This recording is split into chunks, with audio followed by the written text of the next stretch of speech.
हिंद विश्वराज्य घडविणारे छत्रपती शिवाजी महाराज, जगाला शांतीचा संदेश देणारे तथागत गौतम बुद्ध आणि गुलामाला गुलामीची जाणीव करून देणारे विश्वरत्न विश्वभूषण डॉक्टर बाबासाहेब आंबेडकर आणि येथे उपस्थित असलेले आदरणीय गुरुवर्य कैलास पांचाळ सर, या सर्वांना प्रथम अभिवादन करून मी माझ्या भाषणाला सुरुवात करतो.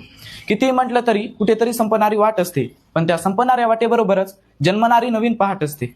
विद्यार्थी मित्रांनो, आपल्या सर्वांना संकट नको नकोशी वाटतात, आव्हानं नको नकोशी वाटतात, परंतु एक लक्षात ठेवा, संकटांचं नेहमी स्वागतच करायला हवं. होय, संकटांचं नेहमी स्वागत करायला हवं.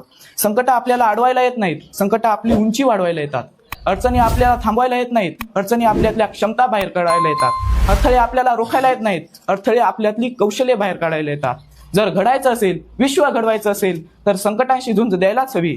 शांत समुद्र कधी उत्तम खलाशी तयार करू शकत नाही. उत्तम व्हायचं असेल तर वादळांशी झुंज द्यायलाच हवी आणि त्या सगळ्या संकटांवर मात करत यशाच्या किनाऱ्यावर पोहोचायला हवं. छत्रपती शिवाजी महाराजांनी तेही सांगितलं आपल्याला. आता महाराजांवर आलेली संकटे बघा. 40,000 फौज घेऊन अफजल खान आला, 1.25 लाख फौज घेऊन फतेह खान आला, 3.25 लाख फौज घेऊन मिर्झा राजा जयसिंग आला. परंतु या सर्व संकटात महाराज कुठेही डगमगलेले दिसत नाहीत, घाबरलेले तर अजिबात नाहीत. तसंच आपण सुद्धा आपल्या समोर येणाऱ्या प्रत्येक आव्हानाला सामर्थ्यपणे तोंड दिलं पाहिजे. शेवटी मला असे वाटते की खूप शिका, उंच भरारी घ्या आणि आपल्या स्वप्नांना साकार करा. धन्यवाद.